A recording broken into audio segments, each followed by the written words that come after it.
स्वादशास्त्र recipe या YouTube चॅनलवर आपणा सर्वांची मनापासून खूप खूप खूप स्वागत. अशी आपण कोथिंबीर निवडून घेतली, धुवून घेतली आणि बारीक चिरून घेतली.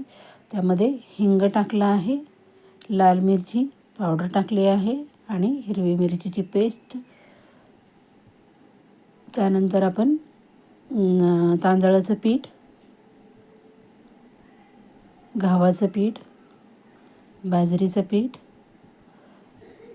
आणि ज्वारीचं पीठ असं छान असं सगळे मिक्स पिठाचं थालीपीठ करणार आहोत.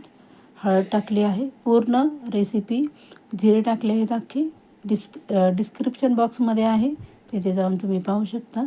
चवीप्रमाणे मीठ टाकले. अशा प्रकारे घट्टसर मळून घेतले. ओला रुमाल करून घेतला, त्याच्यावर छान तेल टाकून थापून घेतलं आहे. बघू शकता आपण किती सुंदर झाले. रेसिपी लाईक आणि शेअर करायची. धन्यवाद.